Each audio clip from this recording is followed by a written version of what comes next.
जैसे कि आप जानते हैं, हीलमी होलिस्टिक हेल्थ पोर्टल का एकमात्र मिशन है lesser known holistic healing therapies को प्रमोट करना, उनको लोगों तक पहुंचाना और उनसे अवेयर करवाना, जिससे कि वो लेसर यूज़ ऑफ मेडिसिन या नो यूज़ ऑफ मेडिसिन से खुद को इजीली हील कर पाएं।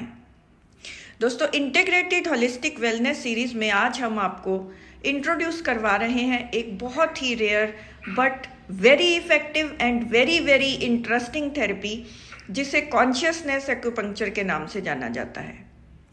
हम मिस्टर सुमित चम जी से इसके बारे में चर्चा करेंगे, जो कि क्वालिफिकेशन और एक्सपीरियंस वाइज एक एक्सपर्ट कॉन्शियस एक्यूपंक्चर हीलर हैं। ठीक है रेनू जी, होलिस्टिक हीलिंग में पैशन होने के कारण इन्होंने पहले जॉब के साथ साथ एक्यूपंक्चर को एक्सप्लोर किया और पैरेलली इसे परस्यू भी किया, और बाद में अपना हाई प्रोफाइल जॉब को क्विट करके इन्होंने जन सेवा के उद्देश्य से इसको फुल टाइम अपनाया। दोस्तों, एक्यूपंक्चर के बारे में हम आपको पहले भी जानकारी दे चुके हैं, जिसमें कि माइन्यूट नीडल्स से डिफरेंट पार्ट्स को पंक्चर किया जाता है और किसी भी प्रॉब्लम को सॉल्व किया जाता है। वैसे तो ये प्रोसीजर पेनलेस होता है, पर फिर भी कई बार हम इसको अपनाने से संकोच कर जाते हैं। लेकिन कॉन्शियसनेस एक्यूपंक्चर में सिर्फ फिंगर्स को ही टारगेट किया जाता है, और यही नहीं, इससे डिस्टेंट हीलिंग के थ्रू भी हम किसी भी प्रॉब्लम को सॉल्व करने में समर्थ हैं। तो आइए जानते हैं डॉक्टर सुमित चम जी से कि वो कॉन्शियसनेस एक्यूपंक्चर कैसे करते हैं और किस तरह से ये हमें हील कर सकता है। तो बात करते हैं डॉक्टर सुमित चम जी से कॉन्शियसनेस एक्यूपंक्चर के बारे में। जैसे मैंने आपको बताया, तो सर आपका बहुत बहुत स्वागत है हमारे इस कार्यक्रम में। तो सर, पहले तो हमारे व्यूअर्स को आप बताइए, कॉन्शियसनेस एक्यूपंक्चर है क्या? जी, ये बहुत ही अच्छा सवाल है। सबसे पहले मैं आपका तहे दिल से धन्यवाद करना चाहता हूँ कि मुझे ये मौका मिला कि इस पद्धति के बारे में, कॉन्शियसनेस एक्यूपंक्चर के बारे में मैं दुनिया से कुछ बातें शेयर कर सकूँ। तो जो कॉन्शियसनेस एक्यूपंक्चर है मैम, ये एक ऐसी पद्धति है जिसमें कि हमने मेडिकल साइंस को, मॉडर्न मेडिकल साइंस को यूज करके, जैसे कि एलोपैथी या होम्योपैथी या आयुर्वेदा, वो दवाइयों को यूज करते हैं एज ए टूल या as a mechanism to treat the diseases. इस पद्धति के अंदर हम एक्यूपंक्चर से पेशेंट्स को हील करते हैं, और उसके पीछे जो आधार है वो मॉडर्न मेडिकल साइंस और उसकी रिपोर्ट्स और उसकी थिंकिंग और पैटर्न्स जो रहते हैं, जो एक डॉक्टर प्रैक्टिस करेगा, वो सेम पैटर्न्स जो हैं वो हम इस कॉन्शियसनेस एक्यूपंक्चर के अंदर यूज करते हैं।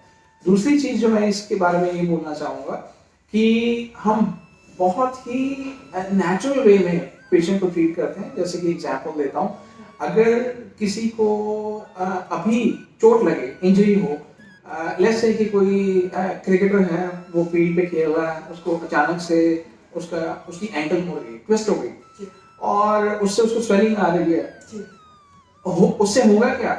हम यूजुअली क्या देखते हैं कि अगर ऐसी कोई प्रॉब्लम आ जाती है तो उससे पेशेंट जो है उसको फिजियोथेरेपिस्ट जाके जहां पर प्रॉब्लम हुई वहां आइसिंग करेगा, आइसिंग करके उसको वापस ले आएगा पवेलियन के अंदर, और फिर वो जो आपका बैट्समैन है या बॉलर है, जो भी था प्लेयर, वो वापस नहीं जा पाता खेलने के लिए, क्योंकि उसकी स्वेलिंग इतनी ज्यादा हो जाती है। हम कॉन्शियसनेस एक्यूपंक्चर से हम अपने जहन से कुछ ऐसी चीज सोच सकते हैं, जैसे कि हम रिमोट कंट्रोल की बात करें।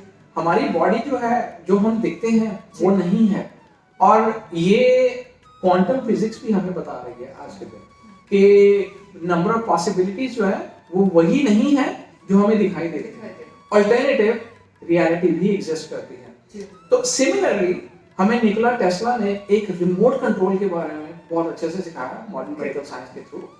He is the inventor of remote control.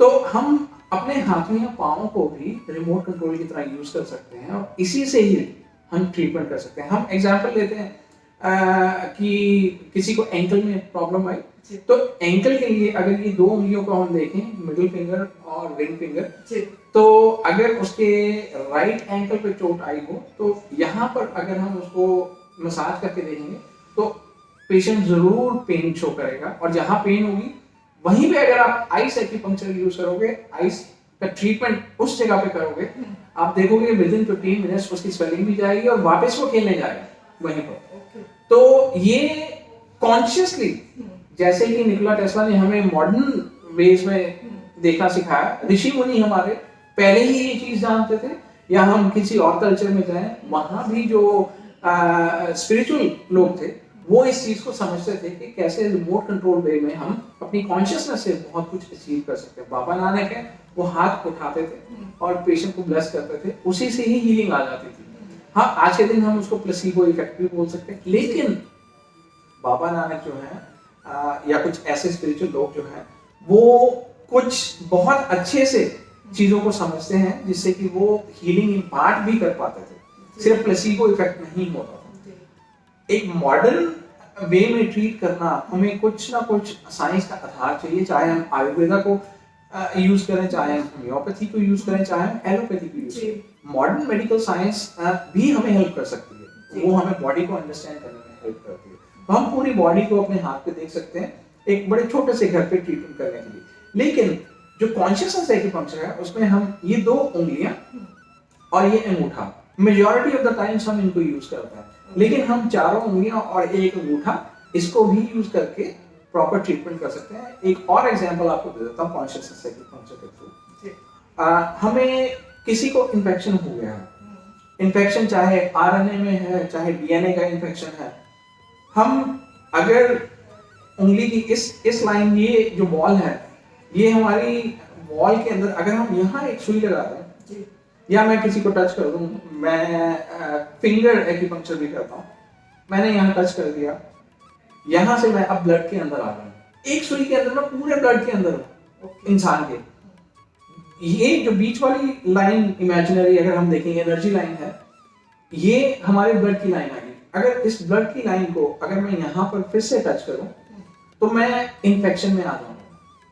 जैसे ही मैं इन्फेक्शन में आया तो मुझे ये लाइन मिल जाएगी, एनर्जी लाइन, जिसको कि मैं बैलेंस कर, हार्मोनाइज करूंगा एनर्जीज को, और हम देखेंगे कि उसका इफेक्ट पेशेंट के ऊपर आता है, उसकी एंटीबॉडीज बननी शुरू होंगी, और वो चाहे पैरासिटिक इन्फेक्शन है, चाहे बैक्टीरियल है, चाहे फंगस इन्फेक्शन है, या फिर वायरल इन्फेक्शन है, उसके लिए हम एंटीबॉडीज बड़े अच्छे तरीके से ब्लड के थ्रू बनवा सकते हैं और वो रिजल्ट्स आते हैं। तो कॉन्शियसनेस में जितना नॉलेजेबल प्रैक्टिशनर होगा उस साइंस को लेकर, मेडिकल साइंस को लेकर, और ये मेथड्स जो हम यूज करते हैं, अगर इनको अच्छे से समझेगा तो वो बहुत ही इफेक्टिव ट्रीटमेंट दे सकता है।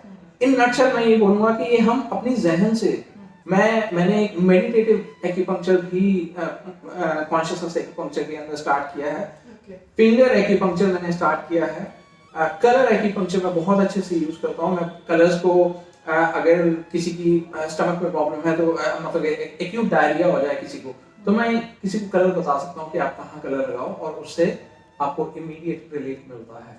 तो इस तरह से बहुत सारी क्रॉनिक डिजीजेस हो, एक्यूट हो, वो सब हम टैकल कर सकते हैं। तो एक तरह से ये मैजिकल थेरेपी है कि हमें इसको फिजिकली हम नहीं भी कर, मतलब कुछ भी उसके टेक्निक को अपना के इसको कॉन्शियसनेस के थ्रू जी। मैं इसको मैजिकल वर्ड को थोड़ा सा यहाँ पे व्यूअर्स को फिर भी समझाना पसंद करूँगा। कुछ भी मैजिक नहीं होता।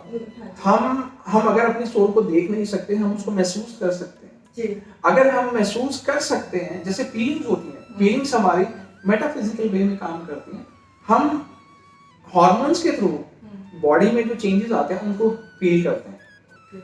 फीलिंग हमें वही देती है। अगर किसी को गुस्सा आता है, क्या हम गुस्से को देख सकते हैं? नहीं, वो मेटाफिजिकल एस्पेक्ट है, हमारे मेंटल लेवल पे और इमोशनल लेवल पे, इमोशनल प्लेन पे वो काम करते हैं। उसका इफेक्ट हमारे ब्रेन के थ्रू हॉर्मोन्स में आता है। हॉर्मोन्स हमारे फंक्शनल सिस्टम्स हैं, उनको चलाते हैं। जब तो लेट्स से कि किसी को गुस्सा आया, उसका एड्रेनलिन बढ़ सकता है जी। एड्रेनलिन का काम क्या है? वो हमारे रक्त को बहुत ज्यादा बढ़ा सकता है बॉडी के अंदर, किसी को हाइपरटेंसिव स्टेट दे सकता है उस गुस्से से। और हम देखते हैं कि पेशेंट्स को जिनको हाइपरटेंशन होती है, उनको गुस्सा आने से हाइपरटेंशन बढ़ जाता है।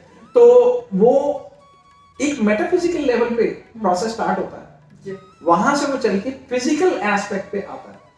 हम वर्ड मेटाफिजिकल को अगर समझ जाए तो हमें रिमोट कंट्रोल का काम भी बड़े अच्छे से समझ आ जाता है। तो सर जैसे कि ट्रेडिशनल एक्यूपंक्चर है, जिसमें हम नीडल्स को कुछ टारगेट करते हैं, कुछ पॉइंट्स को जी, तो उसमें और कॉन्शियसनेस एक्यूपंक्चर में क्या डिफरेंस है? जी, ये बहुत ही अच्छा सवाल आपने पूछा है और आई थिंक लोगों को ये समझना चाहिए कि ट्रेडिशनल चाइनीज मेडिसिन एक्यूपंक्चर जो है, it is made up of 12 lines, 12 energy meridians. जो चाइनीज उसको बोलते हैं वो मेरिडियंस बोलते हैं, और वो आपकी पाँव के नीचे से स्टार्ट होती हैं या बाजुओं से स्टार्ट, हाथों से स्टार्ट होती हैं और वो आपके ब्रेन तक जाती हैं। तो वो एनर्जी लाइंस को अगर हम स्टिमुलेट करें, जो पैथी का प्रोसेस रहेगा वो सिमिलर रहेगा, वो भी उस वहां एक नीडल लगा देंगे, कुछ पॉइंट्स होंगे, जैसे किसी पर्टिकुलर डिजीज के लिए हम बोलेंगे इन्फेक्शन है, वो उसको आपकी बॉडी के ऊपर नीडल्स लगा के 10-12 नीडल्स लगाएंगे वो पूरी बॉडी के ऊपर, और वो उससे एनर्जी को बैलेंस करेंगे, लेकिन उसमें बॉडी के ऊपर लगेंगे। जो कॉन्शियसनेस एक्यूपंक्चर है, हम बॉडी को मेटाफिजिकल वे में अपनी उंगलियों के ऊपर उतार लेते हैं, और वो भी एग्जैक्टली वही काम करेंगी, लेकिन पूरी बॉडी पे करेंगे, जो पूरी बॉडी पे करेंगी। लेकिन हम चाइनीज से टोटली डिफरेंट चलते हैं, क्योंकि चाइनीज में जो 12 मेरिडियंस चलती हैं, हम 12 मेरिडियंस नहीं लेंगे, हम 12 सीजन्स की जो एनर्जीज हैं उनको लेंगे। 6 एनर्जीज हमारी अंदर वाली साइड पे आ जाएंगी, 6 बाहर वाली साइड पे आ जाएंगी, और वो कॉम्प्लीमेंट करती हैं एक दूसरे को। हमारी 12 कोर ऑर्गन्स होती हैं, वो उनको सिग्निफाई कर देंगे। उन्हीं ऑर्गन से जब हम ट्रीटमेंट करेंगे तो पेशेंट को बहुत इफेक्ट महसूस होता है। सिर्फ इसी वे में हम ट्रीट नहीं कर सकते हैं, हम चक्रास से, चक्रास में भी इंटरनल और एक्सटर्नल चक्रास भी हम यूज कर सकते हैं। उसके अलावा हम बॉडी को छोटे छोटे सेक्शंस में डिवाइड कर सकते हैं। अगर हम सेक्शंस पे काम करें तो उससे बहुत बढ़िया रिजल्ट्स हमें मिलते हैं पेशेंट्स के ऊपर। हम पेशेंट को एक 3 डायमेंशनल बीइंग भी देख सकते हैं, क्योंकि हम 3 डायमेंशनल हैं, और हम उसकी भी एनर्जी लाइंस को बना के हाथ के ऊपर वो यूज करें तो पेशेंट को बहुत अच्छा आराम मिलता है। लेकिन उसके लिए वो समझ होनी, वही कॉन्शियसनेस की बात आती है कि हम कितना डीपली प्रॉब्लम को स्टडी करते हैं, कितना डीपली प्रॉब्लम को अंडरस्टैंड करते हैं, ताकि उसका ट्रीटमेंट प्रोटोकॉल लिखा जा सके। हमारे पास, हमें मॉडर्न मेडिकल साइंस बताती है कि हमारे पास फंक्शनल सिस्टम्स होते हैं, हम फंक्शनल सिस्टम्स के थ्रू ट्रीटमेंट कर सकते हैं, हम ऑर्गन्स के थ्रू ट्रीटमेंट कर सकते हैं, या फिर हम मेन एनर्जी, हम उसको एक पर्टिकुलर एनर्जी भी मान के ट्रीटमेंट कर सकते हैं, और उससे बहुत लाजवाब रिजल्ट्स हमें डेली बेसिस पे मिलते रहते हैं। तो सर, जैसे ट्रेडिशनल एक्यूपंक्चर में हम, आपने बताया कि 12 मेरिडियंस को टारगेट करके तो वो पंक्चर करते हैं नीडल से। कॉन्शियसनेस एक्यूपंक्चर में भी आपने बताया कि हम 2 फिंगर्स को टारगेट कर सकते हैं, लेकिन अगर ये आपको, मैंने सुना कि ये डिस्टेंट हीलिंग भी से आप कर सकते हैं, मतलब फिजिकली प्रेजेंट होना जरूरी नहीं है। जी, और मैं, ये बहुत ही लाजवाब पॉइंट आपने अभी डिस्कशन के लिए रखा है, और मैं इसके बारे में बताना चाहूंगा कि जैसे मैंने आपको पहले बताया इंटरव्यू में कि हम फिंगर एक्यूपंक्चर कर सकते हैं, हम मेडिटेटिव एक्यूपंक्चर कर सकते हैं, और उसके साथ में हम अगर पेशेंट सेम सिटी में नहीं है और हमारे क्लिनिक पे नहीं आ सकता, तो हम उसके लिए डिस्टेंट एक्यूपंक्चर भी करते हैं। डिस्टेंट एक्यूपंक्चर के इंग्रेडिएंट्स क्या रहेंगे कि हम कॉन्शियसली, जैसे मेडिटेशन के थ्रू भी पेशेंट का यहाँ होना जरूरी नहीं है, तो सिमिलरली डिस्टेंट एक्यूपंक्चर में, क्योंकि वो बड़ा टारगेटेड रहेगा, तो मैं अपनी कॉन्शियसनेस को लूज नहीं करना चाहता 1 सेकंड के लिए भी, बिकॉज एक प्रोसीजर चल रहा है। I will use a dummy hand, या फिर मैं कोई पेपर ले लूंगा, उसके ऊपर मैं सुई लगाऊंगा, और उस सुई से, क्योंकि मैं मेरे उस समय मेरे जहन से उस पेशेंट के जहन तक एक ऑलरेडी इंटरनेट पाइप कह लो या कम्युनिकेशन की पाइप ऑलरेडी एस्टैब्लिश हो जाती है एक पर्टिकुलर फ्रीक्वेंसी के ऊपर, तो मैं इसेंशियली उस इंसान की बॉडी में ऑलरेडी उतर चुका हूँ। और ये बयान करना बहुत मुश्किल होता है, लेकिन जब आप रिजल्ट्स देखते हो तो फिर आपको समझ आता है कि मेटाफिजिकली हम कैसे काम कर सकते हैं एक बॉडी के ऊपर। तो वो हमें अलाउ करता है, ये मेटाफिजिकल सिस्टम जो है वो हमें अलाउ करता है डिस्टेंट एक्यूपंक्चर के लिए। ओके। तो सर इसका कोई सेशन होता है कि कितनी देर का सेशन है, या it differs with the severity of the disease और the nature of the patient? जी जी जी। तो आपने बहुत ही अच्छी बात की अभी कि किसी का ट्रीटमेंट है, कोई लंबा चल सकता है, कोई छोटा चल सकता है। सबसे पहले हम एक चीज को समझ लें, कोई भी एक्यूट डिजीज होगी, मुझे आज कोई इन्फेक्शन हो जाए तो वो एक्यूट डिजीज है। उस इन्फेक्शन को खत्म करने के लिए अगर आप एलोपैथी में जाओगे, होम्योपैथी में जाओगे, आयुर्वेदा में जाओगे या हमारे पास आओगे तो उसको बड़ा शॉर्ट टाइम फ्रेम लगेगा उसको ठीक करने के लिए। लेकिन अगर आप क्रॉनिक डिजीजेस को ट्रीट कर रहे हो, क्रॉनिक डिजीजेस को मेडिकल साइंस किसको क्लासिफाई करती है? जो कि बीमारी 30 दिन से ऊपर ले चुकी है। अब किसी बीमारी को अगर 10 साल हो गए, किसी बीमारी को 20 साल हो गए, किसी बीमारी को 40 साल भी हो गए, जितनी लंबी वो बीमारी चलती जाएगी उसकी एनर्जी उतनी ज्यादा सेटल हो चुकी है बॉडी के अंदर। और जैसे एनर्जी सेट होती है तो उनको वापस खींच के लाना उसमें बहुत टाइम कंज्यूमिंग प्रोसेस है। एक सेशन हमारा अगर तो डिस्टेंट एक्यूपंक्चर हो, I want to delineate, distant acupuncture के अंदर तो 5 से 7 मिनट का टोटल प्रोसेस होता है। ओके। मेडिटेटिव एक्यूपंक्चर के अंदर भी एक्यूट डिजीजेस के ऊपर ही काम होगा और वो भी 5 से 7 मिनट का प्रोसेस रहेगा। अगर हम क्लिनिक के अंदर किसी को लाइव ट्रीटमेंट दे रहे हैं, उसकी बॉडी के ऊपर, उसके हाथों के ऊपर ट्रीटमेंट दे रहे हैं, तो वो प्रोसेस 30 मिनट्स टू 1 आवर चलता है एक पेशेंट का, और वो भी डिपेंड करता है कि हम क्या ट्रीट करने की कोशिश कर रहे हैं।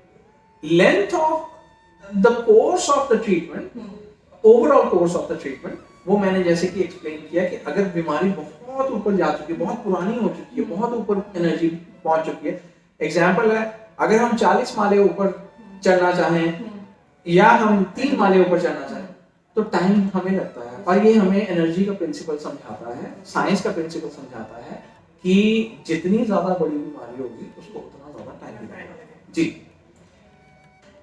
तो सर जैसे ट्रेडिशनल एक्यूपंक्चर है, आज मैं आपको ट्रेडिशनल और आपकी क्या कॉन्शियसनेस एक्यूपंक्चर में इसलिए थोड़ा सा डिफरेंशिएट करना चाह रही हूँ ताकि हमारे व्यूअर्स इसको अच्छे से समझ सकें इस पैथी के बारे में। जी। तो जैसे ट्रेडिशनल एक्यूपंक्चर है उसमें कुछ कैटेगरीज ऑफ डिजीजेस हैं, जैसे वो रिलेटेड टू बोन्स है, पेन्स है, उसमें ज्यादा अच्छा वर्क करता है। जी। तो जिस तरह से आपने बताया कॉन्शियस एक्यूपंक्चर है जो वो हमारे मेटाफिजिक्स पे, हमारे कॉन्शियस से काम करता है, तो दैट मींस कि are you able to treat each and every disease with this और it works as a supportive treatment along with? जी, मैं आपको इस सवाल का जवाब इस तरह से देना चाहूंगा, जैसे हम पहले स्टार्ट करता हूँ, जैसे कैंसर है। कैंसर की बीमारी एक डीजेनरेटिव डिजीज है और डीजेनरेटिव डिजीज जो है वो कम से कम 25 साल लेती है बीमारी बॉडी में आने के लिए, कोई भी डीजेनरेटिव डिजीज है। और कैंसर तो बहुत ही भयानक बीमारी है, तो जैसे उसको 25 साल का प्रोसेस है तो उसको इफेक्ट दिखाने के लिए थ्रू एक्यूपंक्चर भी टाइम लगेगा। तो हम कैंसर को इससे इफेक्टिवली नहीं ट्रीट करते। ये नहीं है कि हम कर नहीं सकते, लेकिन वहां किसी पेशेंट की जान होती है, तो अनलेस कि उनको कॉम्प्लीमेंट्री उसके साथ में ट्रीटमेंट चाहिए हो तो हम जरूर ऐड करते हैं उसकी एनर्जी लेवल्स को बढ़ाने के लिए, उसके बॉडी के अंदर जो चेंजेस आए हैं, जैसे वो उसके कीमो करवाइए तो बाल झड़ गए, कुछ हो गया, हम उन प्रोसेसेस के ऊपर काम करते हैं। लेकिन हम एज ए मेन स्टे या main stream treatment for cancer हम उस पर नहीं करते। लेकिन उसके अलावा कोई भी बीमारी होती है, हम हर बीमारी के ऊपर इसके थ्रू काम करते हैं। हमारे पास थायराइड के बहुत पेशेंट्स आते हैं, हाइपोथायराइडिज्म बहुत ज्यादा कॉमन है, आप कहीं भी जाओगे आपको देखेगा कि पेशेंट्स आते ही रहते हैं। फिर आई के डिसऑर्डर्स बहुत आते हैं पेशेंट्स के अंदर, और वो भी पुरानी बीमारियां होती हैं, सारी क्रॉनिक डिजीजेस होती हैं, लेकिन हमारे पास बहुत अच्छा इसका रिजल्ट आता है। हमारे पास हार्ट के पेशेंट्स आते हैं, हार्ट की तरह तरह की डिजीजेस होती हैं, हमारे पास एलर्जीज के पेशेंट्स आते हैं और बहुत ही इफेक्टिव ट्रीटमेंट। मैं आपको एग्जांपल दूंगा, अभी मेरे क्लिनिक में संडे को एक पेशेंट आए और उन्होंने अपनी प्रॉब्लम बयान की मैंने उनको बोला कि मुझे एलर्जी कॉम्प्रिहेंसिव पैनल टेस्ट जो होता है उसकी रिपोर्ट ज़रूर चाहिए होगी। तो उन्होंने बोला कि वो मैं करवा लूँगा, कि क्या अभी आप मेरे को कुछ भी ट्रीटमेंट दे सकते हो। उनको बहुत ज़्यादा खांसी आ रही थी, म्यूकस बहुत ज़्यादा बन रहा था और उससे उनके एनर्जी लेवल्स भी बहुत डाउन थे क्योंकि इतना खांस चुके थे, खांसी रुक ही नहीं रही थी। तो मैंने उनको थ्रू कॉन्शियसनेस एक्यूपंक्चर सिर्फ colours, I also use colour acupuncture, तो कलर्स जहां आप सुई लगाओगे वहां आप कलर भी लगा सकते हैं, एंड इट्स सो इजी। और ये बच्चों के लिए बहुत अच्छे से काम करता है क्योंकि बच्चे जो हैं या फीमेल्स जो हैं वो प्रेफर नहीं करती सुइयां लगवाना, तो उनके लिए बहुत अच्छे से हम कलर एक्यूपंक्चर कर सकते हैं। तो मैंने उनको सिर्फ 2 उंगलियों पे और 1 अंगूठे पे 4 टोटल प्रोटोकॉल्स लगाई और ट्रीटमेंट जो है विद इन 4 मिनट्स कंप्लीट हुआ एंड ही वाज शॉक्ड। बस हो गया ट्रीटमेंट एंड आई सेड हाँ जी अब आप मुझे 1 घंटे बाद रिपोर्ट दे दें। उनकी कॉल नहीं आई मुझे, लेकिन मैंने 1.5 घंटे बाद वेट करके उनको खुद से कॉल किया। जब मैंने उनको खुद से कॉल किया कि आपके नेसोफेरेंजियल एरियाज जो मैंने आइडेंटिफाई किए थे उसमें स्पेसिफिकली एडिनॉइड्स आपके हाइपरट्रोफी लेकर बैठे हैं, ये मुझे हालांकि दिखाई तो नहीं दिया क्योंकि उनकी टंग बीच में आ रही थी, I didn't have the spatula, but जो सिम्टम्स थे उसके अकॉर्डिंगली मैंने उस पर काम किया और 1.5 आवर्स के बाद ही सेड 0 खांसी, 0 म्यूकस और उनको जो थकावट थी वो भी बहुत कम लगी because he was able to breathe. हमने अपर रेस्पिरेटरी एयरवेज जो है उनके ऊपर काम किया, हमने उनको इम्प्रूव किया ताकि सांस जो है जो जहाँ रुक रहा है स्वेलिंग के कारण वो चलना शुरू हो जाए। तो जैसे ही लंग्स में सांस जाना शुरू हुआ तो उनमें एनर्जी है और वो ऑक्सीजन जो है वो ब्लड पूरी बॉडी के अंदर लेकर जाता है। तो जैसे ही बॉडी में जाएगा तो सेल्स ब्रीथ करेंगे तो एनर्जी लेवल बढ़ जाएगा। सो आई मेड श्योर कि वो पेशेंट जो है उस चीज को जरूर एक्सपीरियंस करे। तो उनका जो फीडबैक आया, इतना बढ़िया फीडबैक आया कि उनको एक बार में इतनी भयंकर प्रॉब्लम जो वो मतलब ये इनहेलर पे भी चल रहे हैं और उसके साथ में उनको गोलियां भी लेनी पड़ रही हैं एलर्जी की, हमने बिना कुछ किए उनको एक सिंपल ट्रीटमेंट दिया एलर्जी का और उससे उनको बहुत ही लाजवाब रिजल्ट मिला। पूछो। तो सुमित जी आपने जैसे बताया कि इसमें इतनी सारी डिजीजेस पे आप काम कर सकते हैं, तो क्या आप कोई एग्जांपल आपका कोई अपना ऐसा टेस्टिमोनियल हो जिससे हम व्यूअर्स को बता सकें कि हाँ इसमें हमें रिजल्ट आया, जो कि रूटीन में हम किसी मेडिकल प्रैक्टिस में देखें तो उसका ट्रीटमेंट नहीं किया जाता या होता नहीं है, पॉसिबल नहीं होता, कुछ रिस्ट्रिक्शंस होती हैं एलोपैथी में कि यहाँ तक हम कर सकते हैं जी। तो ऐसा कुछ बताइए जी। मैम आपने बहुत ही अच्छा सवाल पूछा है क्योंकि बहुत रेयर डिजीजेस होती हैं, जैसे इंडिया अभी एपिसेंटर है ग्लूकोमा और ये मेरा पर्सनल सपना है कि इंडिया में किसी को ग्लूकोमा नहीं होना चाहिए, स्पेशली जब हम केपेबल हैं इसको विदाउट एनी मेडिकेशन ट्रीट करने के। और वो हम कैसे कर सकते हैं, हमें मॉडर्न मेडिकल साइंस क्या बताती है ग्लूकोमा की कंडीशन क्यों आती है। ग्लूकोमा की कंडीशन के लिए हमें कुछ चीजें सेट करनी पड़ती हैं जिससे कि उसमें जो प्रेशर बना है इंट्राऑक्यूलर प्रेशर वो कम हो। तो उसको कम करने के लिए पहले हम साइंस को समझते हैं। मॉडर्न मेडिकल साइंस ये बोलती है कि हमारी आई के अंदर स्क्लेरा है जो बाहर की पुतली है, स्क्लेरा के अंदर हमारे नेचर ने एक ड्रेनेज सिस्टम बनाया है जिसको मेडिकल साइंस बोलती है ट्रैबेकुलर मेशवर्क। अगर हम ट्रैबेकुलर मेशवर्क में क्लॉगिंग करते हैं, कुछ कचरा भरते हैं तो वहां पे इंट्राऑक्यूलर प्रेशर बढ़ना चाहिए। हाँ जी, तो अगर वो अनक्लॉगिंग हम कर देंगे, उसको हम साफ कर देंगे ट्रैबेकुलर मेशवर्क को, तो ग्लूकोमा की जो कंडीशन है और इंट्राऑक्यूलर प्रेशर जो है वो एकदम से नीचे गिरेगा। जैसे ही वो क्लीन होगा वो एकदम से नीचे गिरेगा। तो इसको हम कैसे कर सकते हैं कॉन्शियसनेस एक्यूपंक्चर? हम उसके लिए आई को एक्सेस करते हैं through nervous system. Nervous system से सेंस ऑर्गन से हम जाते हैं आइज के अंदर फिर स्क्लेरा से हम ट्रैबेकुलर मेशवर्क पे जाएंगे। ये एक सिंपल डायग्नोस्टिक चेन बन जाती है और वहां पर हम एनर्जी बैलेंस करेंगे और उसके साथ में हम कुछ वेन्स के ऊपर भी काम करेंगे। वेन्स का काम है ब्लड को वापस लेकर जाना, और अगर क्लॉगिंग हो रही है तो आर्टरीज तो लेकर आ रही है लेकिन वेन्स का काम अच्छे से नहीं हो रहा। तो ये हमें मतलब कि पैथोलॉजिकली समझ आता है कि उस केस में क्या चल रहा है।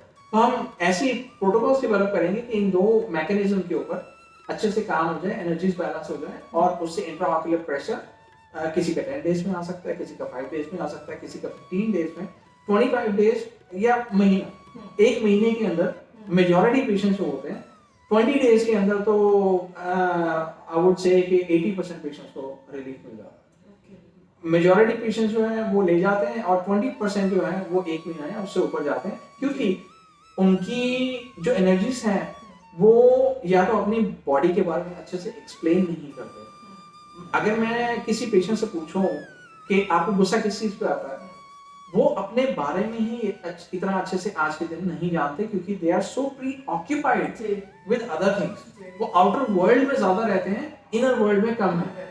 कभी वो मेडिटेट नहीं करते, कभी वो अपने आप से बातें नहीं करते। तो जब इंसान अपने बारे में जानना नहीं चाहेगा तो वो अपने बारे में अच्छे से बता भी नहीं पाएगा। तो उस केस में हमारे को एनर्जीज अगर अच्छी नहीं मिलती हैं तो हमें टाइम भी लगता है और कई बार हिट एंड ट्रायल भी होता रहता है। उस केस में हमारे को महीना, 2 महीने भी लग सकते हैं, 3 महीने भी लग सकते हैं, लेकिन मेजॉरिटी पेशेंट जो है 25 डेज के अंदर या 20 डेज के अंदर इस बीमारी से इजाद पा लेते हैं। और मेरे पास बहुत सारे टेस्टिमोनियल्स हैं। मैंने जब यूएस में प्रैक्टिस किया तो मेरे पास यूएस में 297 पेशेंट्स जो हैं उन्होंने 100% रिलीफ लिया इससे। इंडिया में भी अभी आने के बाद मेरे पास I would say 10 to 12 patients जो हैं ग्लूकोमा के 100% क्योर ले चुके हैं। और उनका एक पेशेंट तो मेरे जहन में अभी आ रहा है जो कि जिनको की मतलब मल्टीपल उनकी सर्जरीज हो रखी हैं, हार्ट की, हाइपरटेंशन उनको सीवियर रहती है, गोलियों पे ही चलते हैं एलोपैथी की, और उनको उन्हीं गोलियों के कारण ग्लूकोमा हुआ है।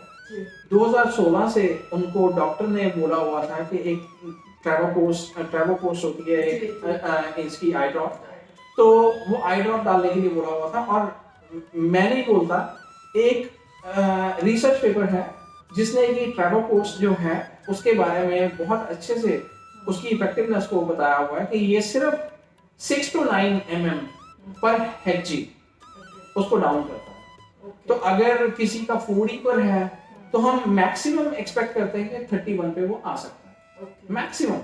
लेकिन वो 6 to 9 करते हैं तो 6 to 7 ही हमें जनरल पॉपुलेशन के अंदर उसकी गिरावट नजर आती है। तो अगर वो 33 या 32 पे भी गिरता है इट इज स्टिल डेंजरस। हम जब ट्रीटमेंट देते हैं तो इन अ मैटर ऑफ डेज या वीक्स वो आईओपी जो है वो नीचे गिरता है।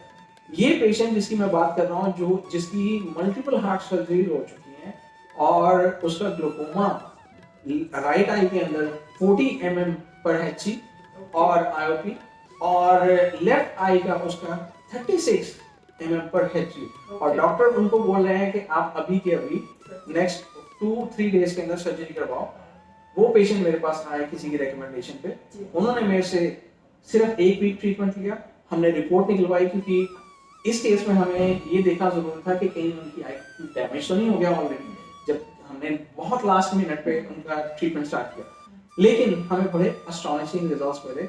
उनका राइट आई के अंदर जो प्रेशर था वो 21 mm पर Hg और लेफ्ट आई का 17 mm पर Hg।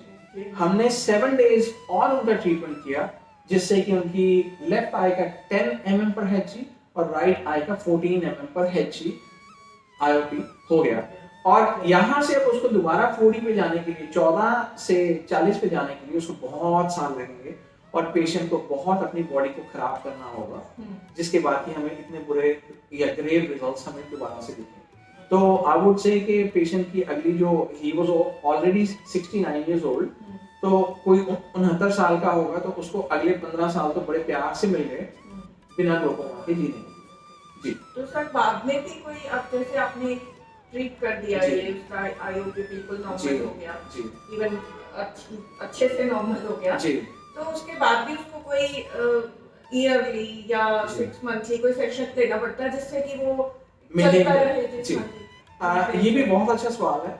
मैं अपने पेशेंट्स को ये बोलता हूँ कि ग्लूकोमा तो हमने आईओपी को ठीक कर लिया, ग्लूकोमा कंडीशन नेगेटिव हो गई, लेकिन उसके पीछे रूट कॉज बैठा।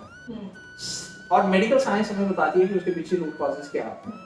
हम अगर हाइपरटेंशन लेकर बैठे हैं वो भी कंट्रीब्यूट कर सकती है। हम अगर बहुत ज़्यादा हाई लेवल का स्ट्रेस लेते हैं लाइफ के अंदर वो भी कंट्रीब्यूट कर सकती है। हम हाइपरटेंशन की गोलियां लेते हैं या स्पेशली मैं गोलियों के नाम तो नहीं लूंगा, इंडिया क्या मतलब पूरी दुनिया के अंदर वो गोलियां बहुत ही कॉमन आज के दिन मेजॉरिटी पेशेंट्स ले रहे हैं वो गोलियां भी। और उसकी इफेक्टिवनेस ये है कि वो एक बीमारी के लिए नहीं यूज हो रही, एक पर्टिकुलर बीमारी के लिए, टोटली दूसरी बीमारी के लिए भी वो यूज की जा रही है पूरी दुनिया के अंदर। और उससे आपकी जो छोटी छोटी ब्लड वेसल्स है उनमें प्रॉब्लम आनी शुरू हो जाती है और आई की जो ब्लड वेसल है वो बिल्कुल छोटी छोटी जिससे कि वो प्रॉब्लम बढ़ जाती है और हमारे को ग्लूकोमा की कंडीशन आ जाती है। अगर हम हाइपरटेंशन को नहीं ठीक करेंगे या उसकी गोलियों को बंद नहीं करेंगे तो इसमें कोई एक्यूपंक्चरिस्ट आपकी हेल्प नहीं कर सकता। हमें उस रूट कॉज को भी एड्रेस करना चाहिए कि हम हाइपरटेंशन ठीक करें ताकि उनकी गोलियां बंद हो। गोलियां बंद होंगी तो ऑटोमेटिकली पेशेंट को कभी फ्यूचर में ग्लूकोमा नहीं होगा। जी। एंड सर जो अकॉर्डिंग टू एज होता है, जैसे अब आपने किसी को ट्रीट किया एट द एज ऑफ 60 जी, तो 60 के बाद एक टेंडेंसी होती है ग्लूकोमा की या कैटरेक्ट की, तो उसमें भी उसका मेंटेन रहेगा या फिर अकॉर्डिंग टू एज उसका बढ़ेगा ही? जी देखो, अगर हम किसी पेशेंट को ट्रीटमेंट देते हैं और लेट्स से कि पेशेंट को 62 इयर्स हो तो आई डोंट नो उसका लाइफस्टाइल अच्छा होगा, स्ट्रेस लेवल 0 होगा तो वो हो सकता है कि 40 साल की और जी जाए। अगर स्ट्रेस लेवल जो है थोड़े हाई होंगे, एवरेज होंगे तो हो सकता है 80 इयर्स जिए तो 20 इयर्स प्लस उनकी लाइफ पड़ेगी। 20 इयर्स के अंदर कोई मेजर चेंजेस नहीं आएंगे अगर वो स्ट्रेस लेवल को और अपने आप को मोबाइल रखेंगे, अच्छी लाइफ जिएंगे, सब कुछ करेंगे। और जैसे कि मैंने बताया अगर वो एलोपैथिक मेडिकेशन एलोपैथिक मेडिकेशन जो है उसका प्रोलॉन्ग इफेक्ट जो है बॉडी के ऊपर बहुत अच्छे से दिखाई देता है। अगर वो मेडिकेशन कंट्रीब्यूट कर रही है उनकी कंडीशन को तो वो उनको इफेक्ट फ्यूचर में आए। और हम अगर उस आईओपी को जैसे कि मैंने लेवल्स बताया 10 एंड 14 अगर इस लेवल पे ले आते हैं तो उसको दोबारा से आई को इतना डिस्टर्ब करने के लिए बहुत समय लगेगा। जी, तो वो 20 इयर्स की अगर उनकी लाइफ हो तो वो स्ट्रेस फ्री जी सकते हैं। जी। तो सर ये बहुत ही नई हमने थेरेपी के बारे में सुना और मेरे को लगता है कि बहुत से व्यूअर्स को नहीं पता, इवन मुझे भी इसके बारे में बीइंग अ डॉक्टर मुझे इतनी नॉलेज नहीं थी कि कॉन्शियसनेस एक्यूपंक्चर है। तो मुझे लगता है काफ़ी ज़्यादा लोगों को पता लगा होगा इसके बारे में and they can plan to take a therapy, take a session from you and they can reach up to you for their problems. So thank you so much. Thank you so much.